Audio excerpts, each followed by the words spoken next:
Meena Kaushik life style में आज हम बता रहे हैं शारदीय नवरात्रि के 5वें दिन माँ स्कंद माता का पूजा विधान और उनको प्रसन्न करने से पूजा भक्ति से आपको क्या क्या वरदान मिलते हैं, उनका कैसा स्वरूप है। एक दिया, केले का फल और घट स्थापना के साथ माँ को जब हम श्रद्धा भक्ति के साथ पूजा नमन करते हैं और उनके रूपों को खुद के अंदर आत्मसात करके अपने परिवार के लिए अपने घर में मंदिर सजा हो या पंडाल आप घट स्थापना करते हैं, ज्वार बोते हैं और इसी के साथ माँ के 9 रूपों की आप पूजा करते हैं, तब यही ज्वार सुख समृद्धि की तरह से आपको जब नवरात्रे पूर्ण होंगे और माँ से आप जो भी मांगेंगे वो मनोकामना पूर्ण होगी। लेकिन माँ स्कंद माता का स्वरूप क्या क्या देने वाला है आपको आज की पोस्ट में सुनिए। मैंने इस पोस्ट में पूरा विधान बताया है कि उनका स्वरूप कैसा है। माँ का सबसे तेजोमयी रूप जो सूर्य मंडल की अधिष्ठात्री हैं, एक तेज है, लेकिन गोद में उनके पुत्र स्कंद यानी पार्वती माता के बेटे, ये कार्तिकेय, इन्हें स्कंद भी कहा गया है। आज इनके बारे में मैं आपको बता रही हूँ। आपको निश्चित रूप से संतान सुख की प्राप्ति होती है। जिसके संतान हैं उनकी लंबी आयु, विद्या, सफलता सभी कुछ प्राप्त होता है। हमारी इस पोस्ट को आप सुनिए। नमस्कार, मीना कौशिक लाइफ स्टाइल में आपका स्वागत है। आज की चर्चा शारदीय नवरात्रि का 5वां दिन। 5वें दिन शारदीय नवरात्रि में माता स्कंद माता के रूप में उनकी पूजा होती है। स्कंद माता यानी शिव जी के पुत्र, पार्वती माँ के पुत्र, कार्तिकेय ज्येष्ठ पुत्र, जिन्हें स्कंद भी कहा जाता है और पुत्र के नाम क्योंकि कार्तिक की माता के रूप में उन्हें स्कंद माता भी कहा गया है। और इसके पीछे जो पौराणिक कहानी है, कहा जाता है कि उन दिनों राक्षसों का हर जमाने में जैसे राक्षसों का आतंक, धर्म और अधर्म का झगड़ा हर जगह चलता ही रहता है। बुराई और अच्छाई के बीच में जंग हमेशा देखने को मिलती है। तो उस समय भी जो तारकासुर नामक राक्षस था और उसका आतंक बहुत ज़्यादा था और ऐसा राक्षस था जिसे कोई हरा नहीं सकता था। कहा जाता है कि तारकासुर ने एक बार ब्रह्मा जी से आशीर्वाद ले लिया था कि वह उनकी जो उम्र है उन्होंने कभी ना ख़त्म होने के लिए कि उनको कौन मार सकता है कौन नहीं मार सकता, उन्होंने आशीर्वाद ले लिया था कि वह नहीं मरेंगे और ब्रह्मा जी ने दे दिया। लेकिन ऐसा हो तो नहीं सकता। ब्रह्मा जी ने काफ़ी समझाया भी था। उन्होंने कहा था मुझे ऐसा आशीर्वाद दो कि आपको कोई मार नहीं सकता। तो उन्होंने कहा देखो, मृत्यु तो अपरिहार्य है, सभी की होती है एक दिन। लेकिन जब तारकासुर नहीं माने तो उन्होंने कहा और आशीर्वाद दे दिया। लेकिन उसी समय आशीर्वाद यह दिया गया था, तारकासुर ने कहा कि जिद पकड़ ली कि मुझे दो। तो उन्होंने कहा ठीक है, जो शिव जी के पुत्र होंगे वह कार्तिकेय, वो तुम्हारा अंत कर सकेंगे, बाकी और कोई तुम्हारा अंत नहीं कर सकेगा।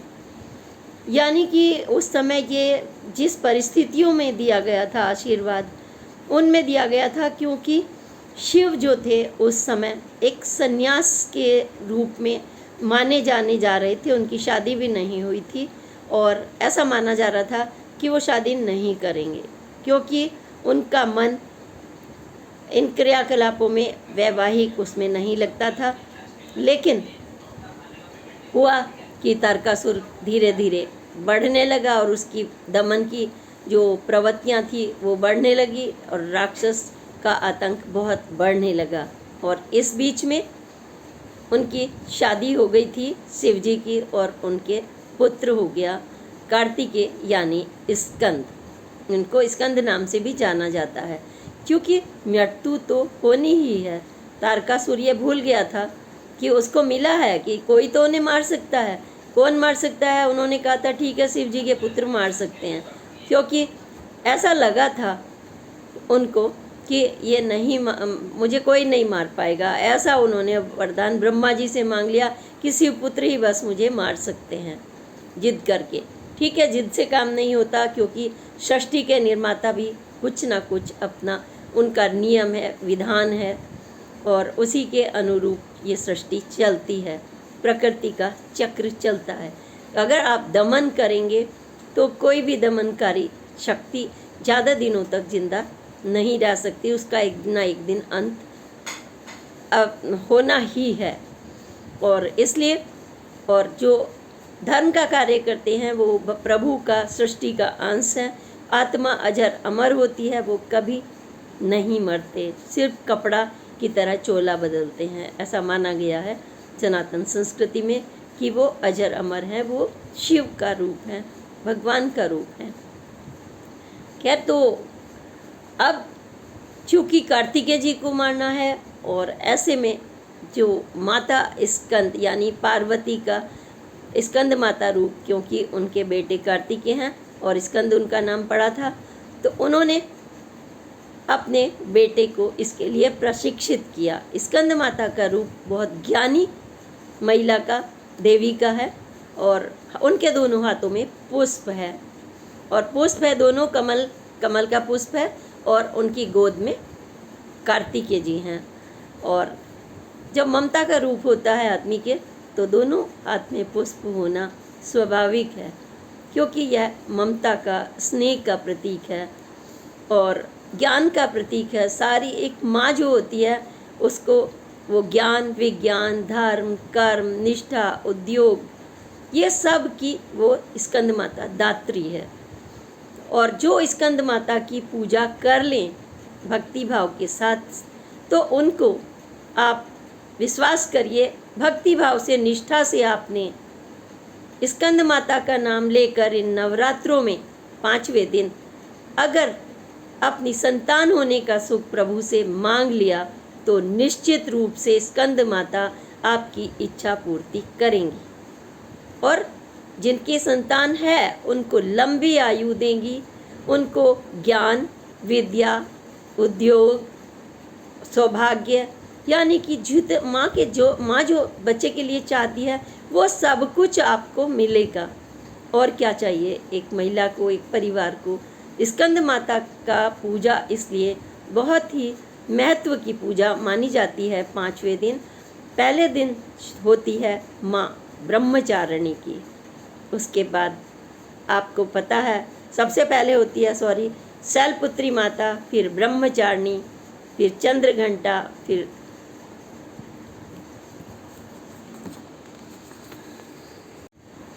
माँ के 9 रूपों की पूजा होती है। पहले दिन हम घट स्थापना करते हैं। नवरात्रि में ज्वार जो सुख समृद्धि का प्रतीक है, धूप, दीप, पूजा, आरती, माँ की 9 रूपों की पूजा करके फल, फूल, पतासे, दिया, धूप, बत्ती, मिठाई, ये सब अलग अलग देवी के स्वरूप से हम माँ को चढ़ाते हैं। जैसे पहले दिन हमने बताया घी का भोग लगाया जाता है माँ को, दूसरे दिन शक्कर का लगाया जाता है, और तीसरे दिन ऐसे ही हर मात्रा का अलग अलग प्रसाद है। खीर का है, मिठाई का है, प्रसाद का है, केले का प्रसाद लगता है स्कंद माता को। स्कंद माता को जो पसंद है, और वो सूर्य की अधिष्ठात्री हैं, उनका सबसे सुंदर रूप है ये, क्योंकि जब माँ होती है तो आपको पता ही है उस समय उनका माँ का एक अलग ही रूप होता है।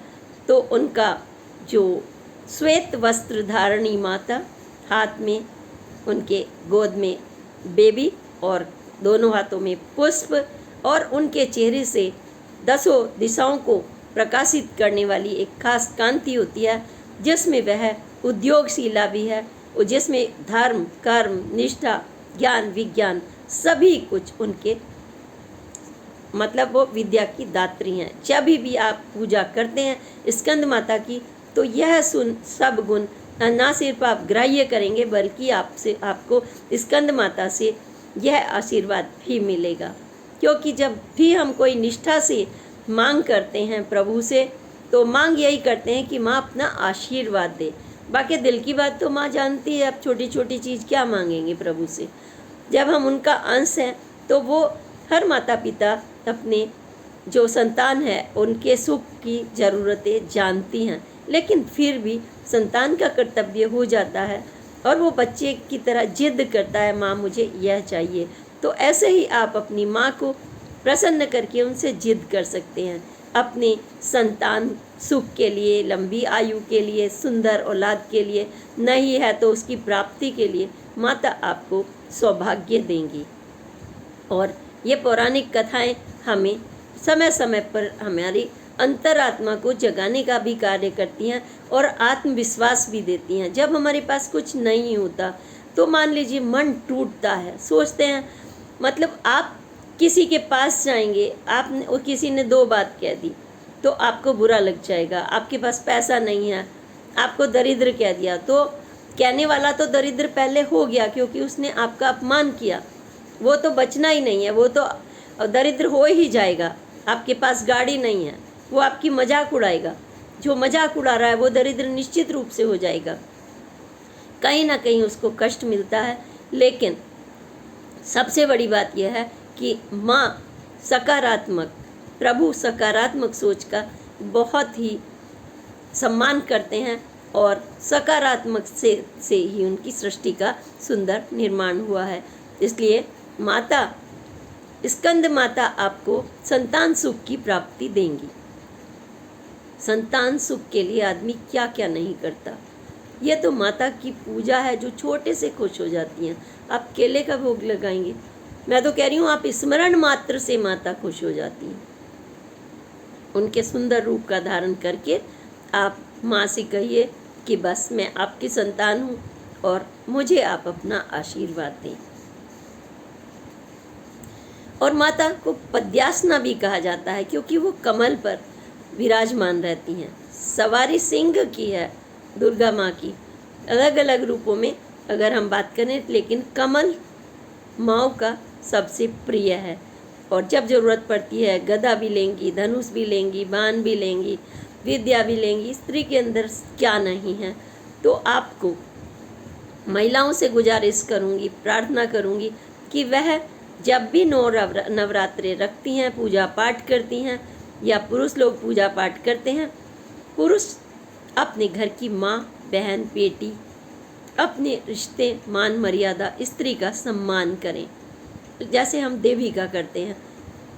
कोई आप पूजा करें ना करें, फिर देखिए आपकी दुनिया बदल जाती है, क्योंकि आप हर दिन माँ का सम्मान कर रहे हैं। इसका मतलब उसके हर रूप का सम्मान कर रहे हैं। दूसरी तरफ माँ के लिए भी ये नवरात्रे 4 बार आते हैं साल भर में, और ये शारदीय नवरात्रों का तो विशेष महत्व है क्योंकि भगवान रामचंद्र जी राक्षसों पर विजय पाकर 10वें दिन नवरात्रि के बाद ही उन्होंने विजयदशरा का ये जश्न मनाया था, और उसके बाद दीपोत्सव से सारी अयोध्या ने दीपावली मनाई। तो जब हमारे को ये दिन क्या बताते हैं कि हमें प्रेरित करते हैं कि हम अपने संतान, अपने परिवार, अपने समाज, अपने राष्ट्र के लिए उन गुणों को अपने अंदर ग्रहण कर लें जो देवी माता का प्रसाद। जैसे आप केला चढ़ाती हो तो आप केला ही खाते हो ना, खीर चढ़ाते हैं तो केला खीर ही खाते हो, आपने शक्कर चढ़ाई है तो शक्कर के 4 दाने मुंह में डाल लेते हो, मिश्री के 4 दाने डाल लेते हो। इसी तरह से जब आप माँ की पूजा कर रहे हैं तो माँ के गुणों को कौन ग्रहण करेगा, वो भी तो आप ही को करने होंगे। तो आप सारी विद्याओं को सीख करके 16 की 16 विद्याओं को, तब आप देखिए आपकी संतान आपको सुख देगी, प्रगति करेगी, आपका व्यवसाय बढ़ेगा। आपको सौम्य भी होना है, विनम्र भी होना है। समय पर अगर आपके परिवार की तरफ कोई टेढ़ी नज़र देख ले तो आपको दुर्गा भी बनना है। वह सारे रूप आप अपने अंदर रख लीजिए, फिर देखिए नवरात्रे की पूजा आपकी सफल होगी, सर्व सुख मिलेंगे, सर्व मंगला है हमारी स्कंद माता। शिव सृष्टि के रचयिता, पार्वती माता उनका अर्धनारीश्वर शिव हैं, तो समझ लीजिए ये सृष्टि के दोनों निर्माता हैं। इसलिए आप भी अपने घर के सृष्टि के निर्माता हैं, परिवार के निर्माता हैं, संचालक हैं। आपको भी उन गुणों को अपने अंदर रख के स्कंद माता और दुर्गा माता के 9 के 9 रूपों की पूजा नित्य प्रति करनी है। और जब सुबह आप आरती करते हैं परिवार सहित दीप जलाकर, अगर जल्दीबाजी भी है तो दीप जलाकर थोड़ी सी ज़रूर करते हैं, और शाम को पूरा परिवार खड़े होकर आरती करता है। धूप दीप प्रसाद नैवेद्य के साथ में पूरे घर का वातावरण आपको ऐसे ब्रह्मांड में जैसे होता है ना, एक तेज निकलता है, आपके घर से नकारात्मक शक्तियाँ सब दूर हो जाती हैं। आपके घर के आसपास आपके मन के पास कोई विकार नहीं रहता। और जिसने नवरात्रि की पूजा को अपने मन में ग्रहण कर लिया, व्रत क्या है? व्रत भी यही है। व्रत है आपका निश्चय, व्रत है आपका लक्ष्य। यानी भूखे रहने को व्रत नहीं कहते। ये व्रत अगर खान पान का है विधान, तो वो भी आपके नियम इसलिए है कि 2 सीजन मिलते हैं, और उस समय गर्मी और सर्दी का जब ये संगम होता है तो आपको कुछ चीज़ें, आपका शरीर उसके ग्रहण करने योग्य बन जाए, तो कुछ आप तामसिक चीज़ें नहीं खाते पीते। तामसिक चीज़ें जल्दी से पचती नहीं हैं और आपका शरीर ग्रहण नहीं कर पाता। तो इसलिए आप कभी व्रत रखते हैं, कभी छाछ पीकर, कभी दही खाकर, कभी कोटू के पराठे खाकर, कभी फल फ्रूट खाकर, कभी जस्ट प्रसाद लेकर, अलग अलग व्रत आप लेते हैं। और अपने अनुसार जो व्रत नहीं कर पाता खान पान का, इसका मतलब ये नहीं है कि उनको व्रत नहीं लगेगा। आपने तो अपने परिवार के लिए जो कुछ भी मन में व्रत रख रहे हैं, उनको सुखी सौभाग्य देने का व्रत, उनके लिए मेहनत करने का व्रत, माँ के गुणों को ध्यान रख के सौम्यता का व्रत, आपको अपने व्यवहार में विनम्रता लानी पड़ती है, आपको कुशलता लानी पड़ती है। घर बिखरा बिखरा अच्छा नहीं लगता, चीखता चिल्लाता कोई घर नहीं अच्छा लगता। वो लगता है जहाँ मुस्कुरा कर एक दूसरे का सम्मान करते हैं। अगर कोई थका हुआ है तो हाथ में पानी का गिलास देते हैं, चाय का कप देते हैं। खाने के समय भूख लग रही है तो आप कहने से पहले समझ जाते हैं कि हाँ, इनको खाने की ज़रूरत है। पति को, बेटे को, भाई को, बहन को आपका दिल पहले से पकड़ लेता है। और बेटा कहता है और पति कहता है, अरे आपको कैसे पता, आज तो मेरा यही मन कर रहा था। जब आप उनके सामने कुछ बना कर लगती हैं पसंद का, तो एकदम से उन्हें कितनी खुशी होती है एक दूसरे के चेहरे पर। बस ठीक इसी तरह हमारी स्कंद माता प्रसन्न हो जाती हैं। उनको प्रसन्न करने के लिए आरती करें, भगवान के सामने अपना माथा टिकाकर उनका आशीर्वाद लें। अपने बच्चों के, दंपत्ति के लिए, आयु के लिए, शिक्षा के लिए, उनके सुख संपन्नता के लिए वो सब कुछ देंगी। जब आपने अपना माथा उनके सामने रख दिया तो फिर आपको चिंता करने की ज़रूरत नहीं है। जो भी रोग दोष कष्ट होंगे सब दूर हो जाएंगे, ये मैं आपको बता रही हूँ गारंटी से। जिसने भी श्रद्धा से शिव पार्वती माँ का नाम लिया है, जिसने भी नवरात्रि में माता का नाम लिया है, नवरात्रि क्या अपने अंदर धारण कर लीजिए। मैंने बताया ये तो सिर्फ स्मरण करने के लिए परंपराएं बनी हैं, ताकि आप ध्यान रखें। पौराणिक जो कथाएं हैं हमें बार बार चेताने के लिए होती हैं, ताकि आप अपने को सुख रखें, स्वस्थ रखें, सुखी रहें। वसुधैव कुटुंबकम की यही परिकल्पना है। इसी के साथ मैं आपको नवरात्रों की शुभकामनाएं देती हूँ और कहती हूँ कि माँ के नाम पर भी ये चैनल है, ये भी मीना कौशिक आप लोगों का चैनल है। इसको सब्सक्राइब करेंगे तो शायद आशीर्वाद और भी मिल जाए। इसलिए नहीं कि ये मीना कौशिक का है, बल्कि इसलिए ये आपकी एक्सपीरियंस का चैनल है। It's not mine. मैं कौन हूँ? मैं शिव का अंश हूँ। हम सब शिव का अंश हैं। हमारा अस्तित्व भगवान से, जब तक वो चाहता है और जहाँ चाहता है वो वहाँ हमें बैठा देता है। आप किसी के लिए तैयारी करिए, बहुत खाना पीना पकाना, और पता चला वो नहीं आए और जिसे आप नहीं चाहते थे वो आके खा जाएगा आपका अंश। क्यों? क्योंकि प्रभु ऐसा चाहते हैं। हर चीज़ के पीछे कुछ अच्छाई होती है। इसीलिए मानिए कि नवरात्रों में आप 9 दुर्गा का रूप धारण कर लीजिए। 9 दुर्गा यानी कि शस्त्र, गदा, विनम्रता, सौम्यता, धैर्य, कोमलता, ये सब कुछ अपने अंदर धारण करके आप एक अच्छी माँ बनिए, अच्छी पालक बनिए, परिवार की एक अच्छी संचालक बनिए और शिव जो आपके घर में है, पति भाई जो भी रिश्ते में हैं, आप उनको शिव का अंश समझ के सम्मान दीजिए। मैं लिख कर देती हूँ आपको कि शिव ऐसे परिवार को किसी भी कष्ट को पास आने ही नहीं देते।